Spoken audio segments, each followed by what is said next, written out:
గౌరవ ఎమ్మెల్యే గారు శ్రీ ముప్పుడు వెంకటేశ్వరరావు గారు విచ్చేసి ఉన్నారు. వారికి సాధారణంగా ఆహ్వానం కలుగుతున్నాం.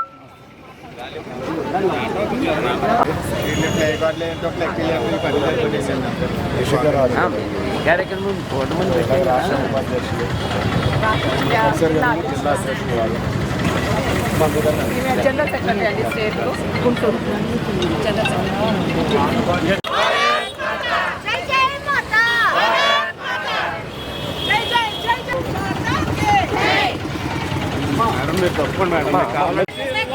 నారీ శక్తి దేశ శక్తి నారీ శక్తి దేశ శక్తి నారీ శక్తి దేశ శక్తి నారీ శక్తి దేశ శక్తి 33% రిజర్వేషన్ 33% రిజర్వేషన్ 33%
ఎన్డీఏ ఆధ్వర్యంలో మహిళలకు 33% రిజర్వేషన్ ఇచ్చిన సందర్భంగా నరేంద్ర మోడీ గారికి జిందాబాద్ జిందాబాద్.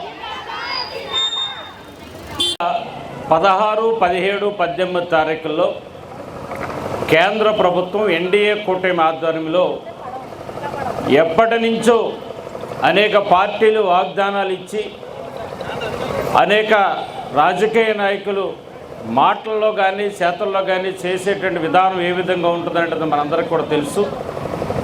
ఖచ్చితంగా ఇచ్చిన మాటకి కట్టుబడి నిలబడి మహిళా రిజర్వేషన్ బిల్ ఏదైతే ఉందో 33% దాన్ని చట్టం తీసుకురావాలని చెప్పిన ఆలోచనతో ఏదైతే నరేంద్ర మోడీ గారు అదేవిధంగా చంద్రబాబు నాయుడు గారు ఎన్డీఏ కూటమి ఉన్నటువంటి మిత్రపక్షాలన్నీ కూడా కలిసి ఈ నెల 16, 17, 18 తారీఖులు ఏదైతే పార్లమెంట్లో బిల్లు తీసుకురాబోతూ ఉన్నారో వారికి మద్దతుగా తూర్పుగోదావరి జిల్లా ఇవాళ ముఖ్యంగా మహిళా లోకమంతా కూడా మన కొవ్వూరు పట్టణంలో ఇవాళ అందరూ కూడా విద్యార్థులు, ఉద్యోగస్తులు, మహిళా సోదరులు అందరూ కూడా ఇవాళ ఒక ర్యాలీ చేసి నరేంద్ర మోడీ గారికి, చంద్రబాబు నాయుడు గారికి, ఎన్డీఏ కూటమి మిత్రపక్షాలందరూ కూడా మద్దతుగా ఒక ర్యాలీ నిర్వహించడం జరిగింది. ఈ ర్యాలీకి విచ్చేసినటువంటి వివిధ స్థాయిలో రాష్ట్ర, జిల్లా, నియోజకవర్గ స్థాయిలో ఉన్నటువంటి వివిధ హోదాలో ఉన్నటువంటి మహిళలందరికీ కూడా ఈ కూటమి ఆధ్వర్యంలో జరుగుతున్న దీనికి హాజరైనటువంటి విద్యార్థులకు, వివిధ స్థాయిలో ఉన్నటువంటి మహిళా సోదరులందరికీ కూడా పేరు పేరున నా యొక్క నమస్కారాలు తెలియజేసుకుంటూ మీ అందరికీ కూడా అడ్వాన్స్గా కూడా మీ అందరికీ కూడా శుభాకాంక్షలు కూడా తెలియజేస్తా ఉన్నా.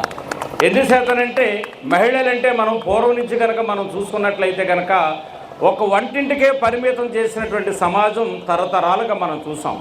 ఒక రోడ్డు మీద ఒక పురుషులు కనుక పరాయి వాళ్ళు వస్తూ ఉంటే వాళ్ళ దగ్గరగా ఎదురుగా వచ్చి కూడా మాట్లాడే పరిస్థితులుండి వెనకుండి ఇంటిలో కట్టెల సాట్లో ఉండి కిటికీల తలుపులోంచి చూడవలసినటువంటి పరిస్థితి నుంచి మేము కూడా చట్టసభల్లో కానీ స్థానిక సంస్థల్లో కానీ మేము కూడా పురుషులతో పాటు సమానంగా ఉన్నామని చెప్పిన ఒక దాంతో స్లోగంతో బయటకు వచ్చి అన్ని రంగాల్లో ముందుకు వచ్చినటువంటి మహిళా సోదరులు మనం ఖచ్చితంగా స్వాగతించాలని చెప్పని కూడా ఈ సందర్భంగా మీకు తెలియజేస్తా ఉన్నా. ఎందుచేతనంటే పురాతన కాలాలు కనుక మనం పూర్వంకి వెళితే ఒక పురుషుడు కనుక చనిపోతే స్త్రీని కూడా తీసుకొచ్చి చితిమెరిచి కాల్చిన సంఘటనలు ఇవాళ గతంలో ఉన్నటువంటి చరిత్ర ఉంది.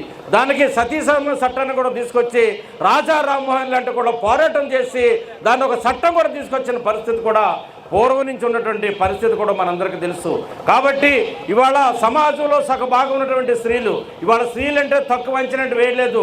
ప్రతి పురుషుడి వెనక విజయం వెనక ఒక స్త్రీ ఉంటుందన్న సంగతిని ఇవాళ మనందరం కూడా గుర్తుపెట్టుకోవాలని చెప్పని కూడా ఈ సందర్భంగా తెలియజేస్తా ఉన్నా.